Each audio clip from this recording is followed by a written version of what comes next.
Nós vamos abrir, irmãos, mais uma vez, a palavra do Senhor nosso Deus, na Epístola de Paulo aos Gálatas.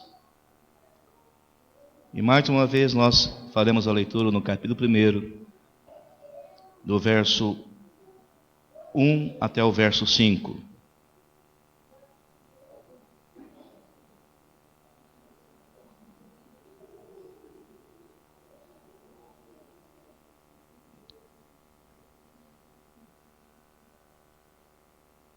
Gálatas, capítulo 1, nós leremos do verso 1 até o verso de número 5. Assim diz a palavra do Senhor. Paulo, apóstolo, não da parte de homens, nem por intermédio de homem algum, mas por Jesus Cristo e por Deus Pai, que o ressuscitou dentre os mortos. E todos os irmãos, meus companheiros, às igrejas da Galácia. Graça a vós outros e paz da parte de Deus, nosso Pai, e do nosso Senhor Jesus Cristo, o qual se entregou a si mesmo pelos nossos pecados, para nos desarraigar deste mundo perverso, segundo a vontade de nosso Deus e Pai, a quem seja a glória pelos séculos dos séculos. Amém. Que Deus, irmãos, abençoe o nosso coração, para que a sua palavra possa encontrar nele uma boa terra e possa produzir os frutos que glorifiquem o nome do Senhor. Quando nós olhamos a narrativa dos evangelhos, nós vamos ver que não demorou para que Jesus enfrentasse a oposição de muitos, principalmente dos líderes religiosos de sua época. Em certa ocasião, indo até Jerusalém, no tanque de Betesda, registra João que Jesus encontrou um homem ali paralítico há muito tempo, 38 anos. E perguntou para ele se ele queria ser curado.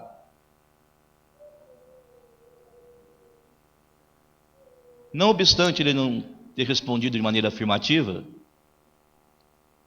Jesus curou aquele paralítico. E fez isso num dia de sábado,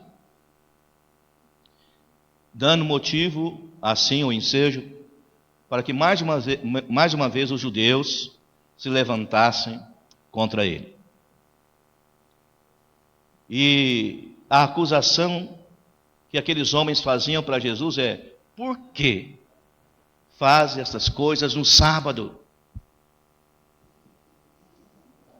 E a resposta de Jesus para aqueles homens, conforme você pode ler no capítulo 5 de João, foi a seguinte: meu pai trabalha até agora, e eu trabalho também. E com essa resposta, a ira dos judeus foi mais acirrada, ou se tornou ainda mais acirrada. Porque, conforme diz o texto, Jesus não só violava o sábado, mas ao falar que Deus era o seu pai, se fazia igual a Deus. E conforme o texto que nós lemos no começo do nosso culto, lá de João 10, para o judeu isso era uma blasfêmia. Jesus chamar Deus de Pai. Eu e o Pai somos um. Não é? Mas, quando nós olhamos para as Escrituras, este não é um depoimento que tem uma mão única. Não é Jesus apenas que afirma que Deus é seu Pai. É o Pai que afirma que Ele é seu Filho. Isso acontece no batismo e acontece também lá, naquele momento, no Monte da Transfiguração. Quando se ouve uma voz do céu dizendo: este é o meu Filho amado, em quem me comprazo, em quem tenho todo o meu prazer. A Ele ouvi. Ou seja, desde as narrativas dos evangelhos, conforme nós ouvimos hoje pela manhã o pastor Devanir ministrando, não é? Jesus está trazendo para o povo judeu, não é? E apresentando algo diferente do que era o judaísmo. Por essa razão você vai encontrá-lo inúmeras vezes dizendo assim: ouvistes o que foi dito aos antigos, eu, porém, vos digo. Falando então e apresentando o cristianismo como uma nova realidade. E quando nós olhamos, meus irmãos, para o testemunho das Escrituras, nós vamos aprender que de fato há uma justa cooperação entre o Pai e o Filho. E como nós falamos de uma justa cooperação, nós estamos falando de uma cooperação harmoniosa, perfeita, completa. Uma cooperação que vai, então, buscar apresentar a mim e a você uma obra perfeita, idealizada pelo Pai, pelo Filho, pelo seu Santo Espírito, lá nos bastidores da eternidade. E esse é o assunto que Paulo está fazendo menção aqui na introdução aos Gálatas, não é? E nós podemos perceber que Paulo faz essa menção dessa parceria, desse trabalho do Pai e do Filho em conjunto, pelas expressões que Paulo usa aqui no texto lido. Quando ele afirma no verso 1, mas por Jesus Cristo e por Deus Pai. Ou, então, conforme nós podemos ver no verso 3, graça a vós outros e paz, da parte de Deus, nosso Pai, e do nosso Senhor Jesus Cristo. Não é? Ou seja, não há, no entendimento de Paulo, nenhuma dificuldade para entender que o Pai e o Filho sempre estiveram juntos, sempre trabalharam de comum acordo, e nada do que o Filho fez, queridos irmãos, fez a revelia do Pai, sem o conhecimento do Pai e sem o seu consentimento. Por outro lado, o Pai, em momento algum, obrigou o seu Filho a fazer algo que ele não desejasse ou não estivesse disposto a realizar. Na teologia, nós chamamos isso de economia da Trindade. Quando o Pai planeja, o Filho executa e o Espírito Santo aplica a obra da nossa salvação, a obra da redenção. E quando Paulo escreve aqui à igreja da Galácia, meus irmãos, à medida que ele vai aqui se dirigindo àqueles irmãos, ele vai o quê?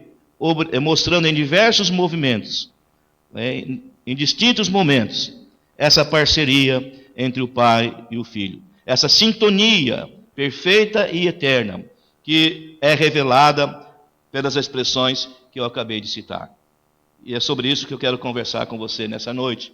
Quero meditar com você. A justa cooperação entre o Pai e o Filho. Compreendendo por justa, perfeita, completa, não é?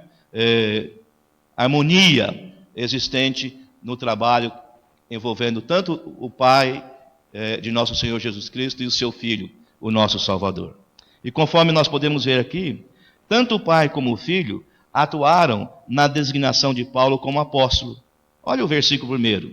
Paulo, apóstolo, não da parte de homens, nem por intermédio de homem algum, mas por Jesus Cristo e por Deus Pai, que o ressuscitou dentre os mortos. Ou seja, Paulo não se fez apóstolo. Nós falamos isso naquele primeiro momento em que Paulo faz a sua apresentação aqui à igreja da Galácia, né, ou às igrejas da Galácia. Ele não reivindicou para si essa condição.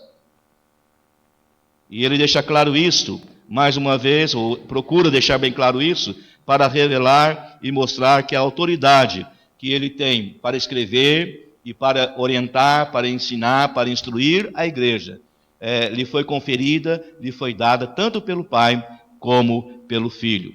Não é? Se você quiser também, você vai ver que esse entendimento do apóstolo Paulo não aparece apenas aqui, quando ele escreve às igrejas da Galácia. Se você se reportar na primeira carta aos crentes de Coríntios, no capítulo 1, você vai ver que na introdução nós vamos encontrar palavras semelhantes a estas. Paulo, chamado pela vontade de Deus para ser apóstolo de Jesus Cristo. E o irmão Sóstenes, não é?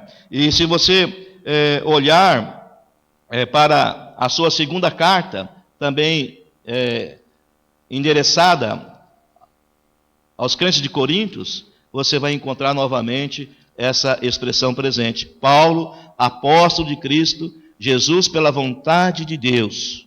Pela vontade de Deus. Então, meus irmãos, Paulo tinha isso muito claro no seu coração.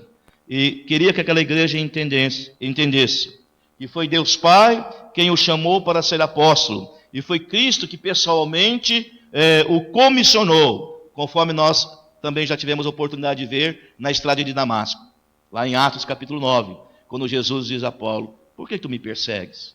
Saulo, Saulo, por que tu me persegues?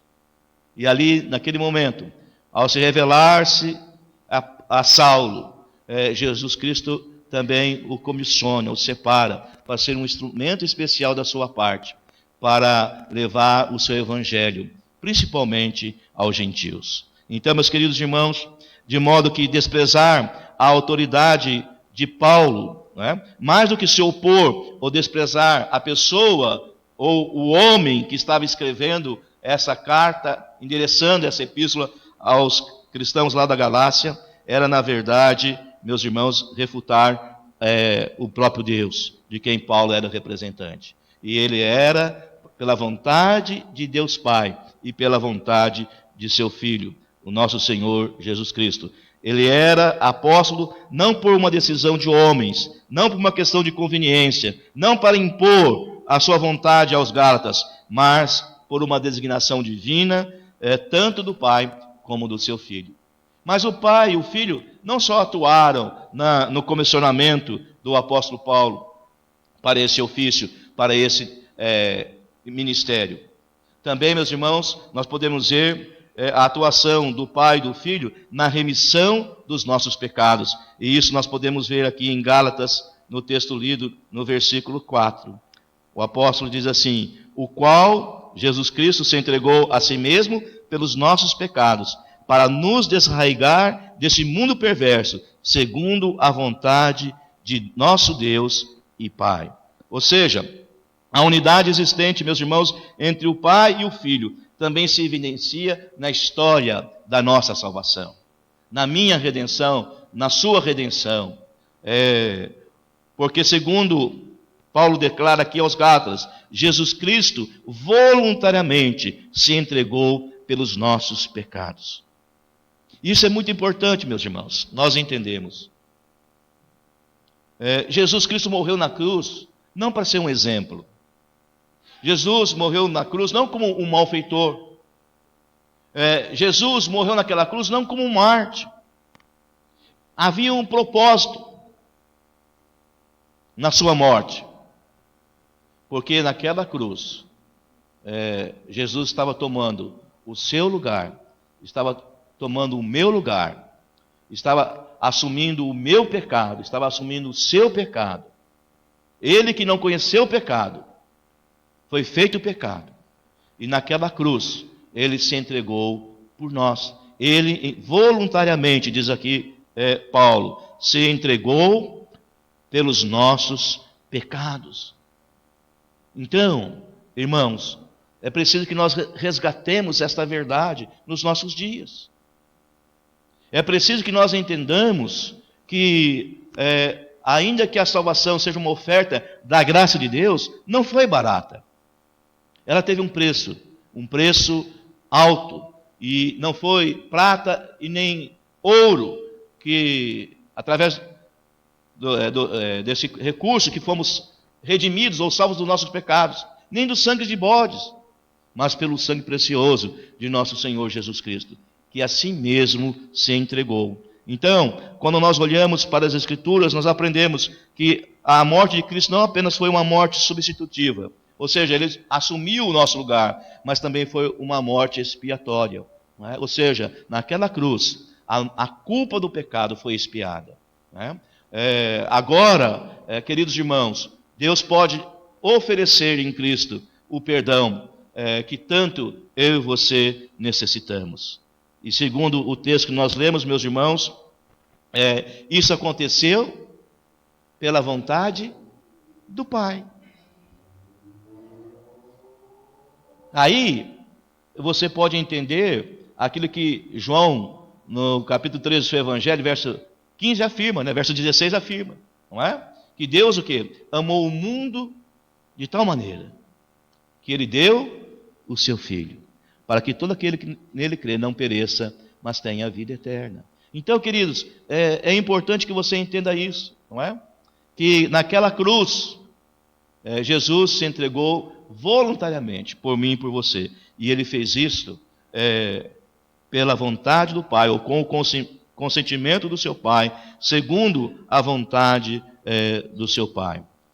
Então, meus irmãos, se o Filho assim mesmo se entregou pelos nossos pecados, as Escrituras afirmam que Deus, o Pai, o ressuscitou dentre os mortos. E ao destacar esse fato aqui, no verso 4 do primeiro capítulo de Gálatas, irmãos, Paulo está destacando que o Pai entendeu, o Pai aceitou o sacrifício de Cristo de maneira completa e perfeita. Não é?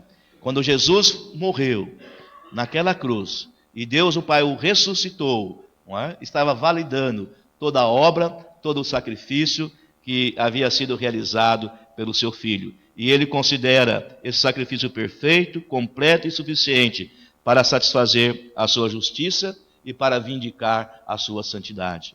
Irmãos, é por isso que o apóstolo Paulo está admirado, conforme nós vamos ler nos versos seguintes, não é? Pela atitude dos Gálatas em deixar de lado essa mensagem alvissareira do Evangelho para dar ouvidos a um outro Evangelho, para tentar completar a obra que Jesus realizou e que Deus Pai considerou o quê? Perfeita e totalmente satisfatória. Então, não é? Novamente fazendo uma ligação entre aquilo que o pastor ministrou nessa manhã, o cristianismo não é uma continuidade do judaísmo, nem é o judaísmo melhorado, é uma nova realidade. E o Pai planejou isso, não de última hora, mas antes mesmo que houvesse mundo. Então, meus irmãos, é isso que o apóstolo está aqui ressaltando, é isso que ele está destacando, é isso que ele está procurando mostrar, que Jesus Cristo realizou uma obra perfeita e eficaz, totalmente completa e suficiente para nos salvar. E quem declara isso é o Deus Pai de nosso Senhor. É Ele quem ratifica, é Ele quem confirma essa realidade. Então, nós precisamos também colocar isso no nosso coração, não é?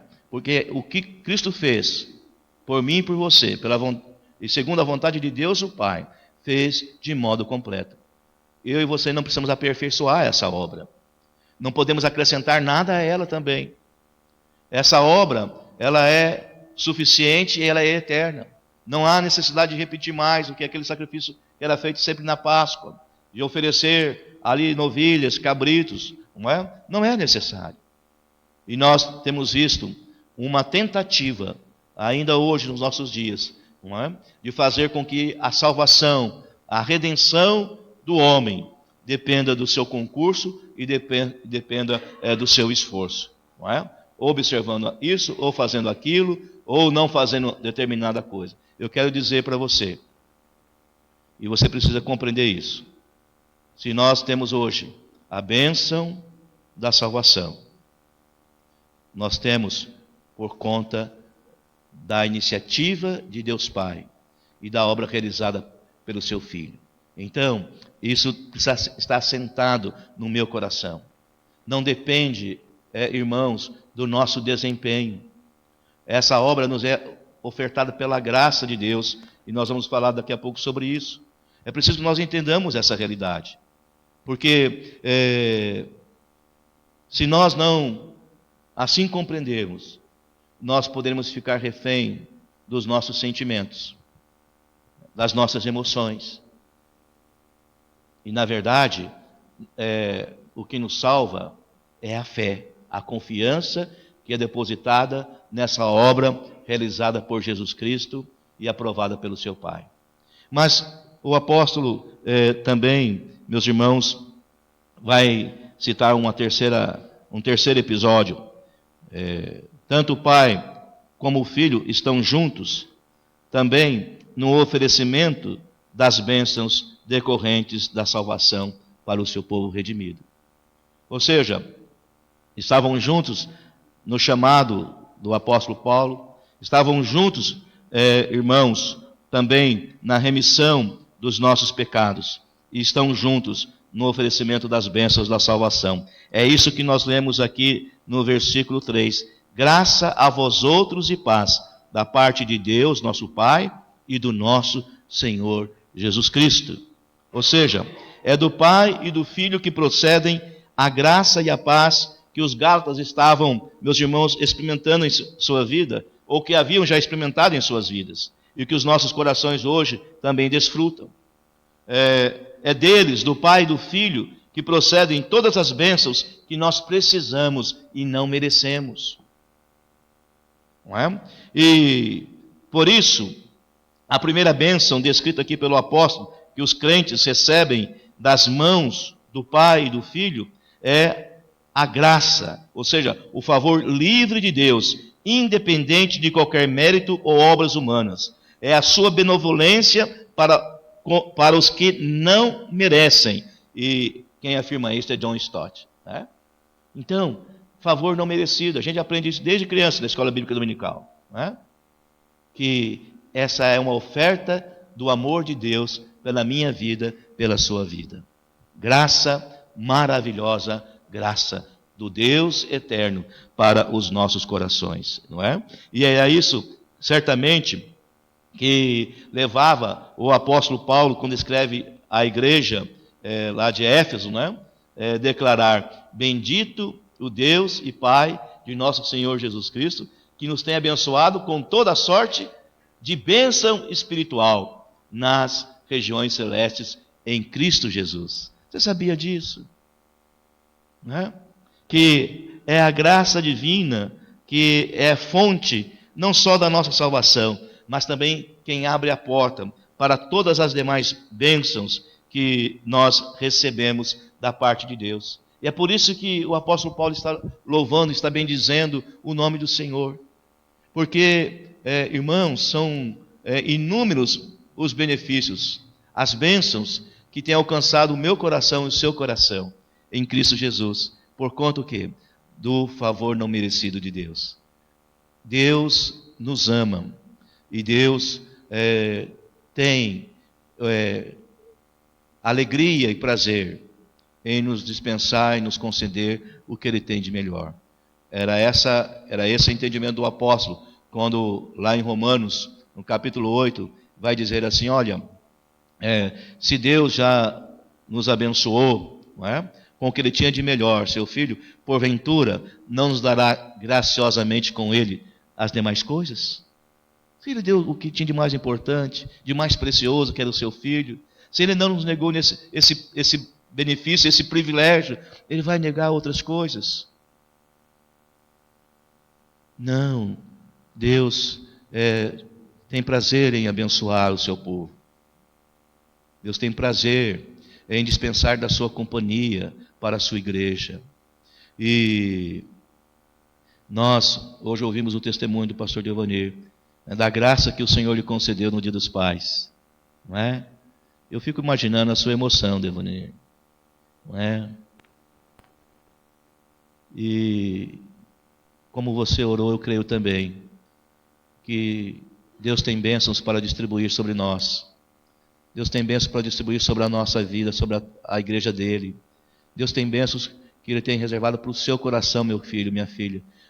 Então você precisa entender isso, não é? Que há uma disposição do coração de Deus, do Pai, do Filho e do seu Espírito Santo, em dispensar a nós o seu favor, em estar nos suprindo as necessidades. Mas, conforme o texto que nós lemos, não somente a graça, mas também a paz também alcança o nosso coração. Graça a vós outros e paz da parte de Deus, nosso Pai. E, meus irmãos, nós sabemos que paz, ela não só indica ausência de guerra, de conflito, não é? Mas paz também diz respeito àquela segurança que toma conta do nosso coração quando ela invade a nossa alma e tira de nós todo medo, não é? Então, lembra o que aconteceu quando Adão pecou? Tive medo e me escondi, né? Porque estava nu. Olha, por conta daquilo que Jesus Cristo realizou, quando Ele voluntariamente se entregou naquela cruz por mim e por você, Ele não só conseguiu, pelo seu sacrifício, pela sua obra ali realizada, cancelar o escrito de dívida que era prejudicial e constava de ordenança contra nós, não é? Não só triunfou na cruz sobre os poderes que, irmãos, nos escravizavam, poder do inimigo, pisando a cabeça da serpente, lá no Calvário, mas Ele também tirou toda a barreira entre o nosso relacionamento e o nosso Pai Celestial, não é?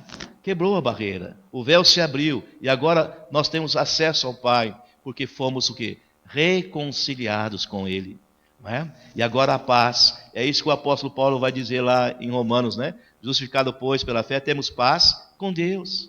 Não só paz com Deus, mas temos a paz de Deus. E é interessante que quando Jesus Cristo ressuscitou, não é? E Ele aparece a primeira vez aos seus discípulos, não é? Vocês se lembram a ocasião, como eles se encontravam e como eles estavam?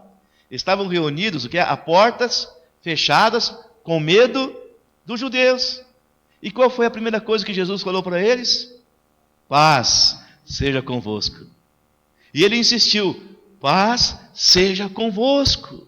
Irmãos, quando nós recebemos a bênção de ter os nossos pecados perdoados, pela obra que Cristo realizou, não é? Então, Deus, pelo seu Espírito Santo, derrama no nosso coração essa paz, que lança fora todo o temor, lança fora todo o medo, e que nos leva agora a procurar e a desenvolver esse novo relacionamento com Deus, porque já fomos pacificados, fomos apaziguados, não é?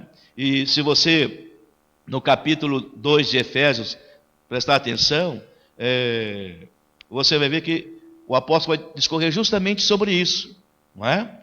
Que antes nós éramos inimigos de Deus, mas pela obra que Cristo realizou, não é? Caiu ou foi derrubado todo impedimento. E agora nós temos o quê? A bênção de poder desfrutar como filhos de Deus amados, como membros da sua família, como corpo de Cristo, não é? Da sua presença e dessa paz que excede todo entendimento, não é? Paz, meus irmãos, que nos sustenta nas horas da dor, nas horas das dificuldades, não é? Porque nós aprendemos hoje pela manhã, não é? Cristianismo não é só alegria, não é? Também nós temos o quê? As nossas lutas, temos as nossas aflições, temos as nossas dores, mas também temos em tudo isso essa bendita bênção que é a paz de Deus para nos sustentar. Mesmo quando o médico diz, olha, é câncer. Pastor da 8ª igreja, né? Compartilhou não só com a sua comunidade, mas também compartilhou na rede social a enfermidade que ele está enfrentando, o reverendo Jeremias, não é? Um câncer de próstata. Então, ele diz, olha, fiquem tranquilos, né? Eu estou bem. Por quê? Porque nós temos, mesmo nessas lutas e nessas adversidades da vida, momentos de perda, momentos de separação, né, de tristeza dentro da nossa casa, dentro do nosso lar, algo que excede o entendimento dos homens, que é a bênção que Jesus Cristo nos proporciona, o Pai e o Filho, né, juntos, derramando essa bênção no nosso coração. Então, meus queridos irmãos, essa é a razão porque o apóstolo termina, não é? No verso 5, dizendo: a quem seja a glória pelos séculos dos séculos. Ou seja, o coração do apóstolo Paulo é arrebatado por essa convicção e por esse entendimento de tão grande salvação, de coisa maravilhosa, que nós não somos nem capazes de dimensionar a sua grandeza, sabe? E ele então, ele tem o coração tomado, ele então irrompe num louvor ao Senhor, dizendo glória, né, pelos séculos dos séculos, a esse Deus maravilhoso, por tamanha salvação, por maravilhosa obra que ele realizou na nossa redenção. E certamente é isso que está presente no coração do apóstolo, quando escrevendo outra carta, diz: ó, profundidade da riqueza, tanto da sabedoria como do conhecimento de Deus. Ele está totalmente impressionado pelo Espírito Santo de Deus, pela grandeza desse Deus maravilhoso que nós temos, meus irmãos, desse amor incomparável que Ele tem por nós, desse cuidado que Ele tem demonstrado para com a sua igreja ao longo dos séculos. Então, eu quero que você também, comigo, nessa noite, possamos render glórias, louvores a esse Deus, que juntamente com o Filho, juntamente com o seu Santo Espírito, tem trabalhado e tem elaborado desde a eternidade um plano seguro para nos levar para o céu. Sabe, que você possa descansar nas promessas de Deus, que você possa confiar no cuidado de Deus e que você possa confiar de que Ele é fiel para completar a boa obra que iniciou no nosso coração.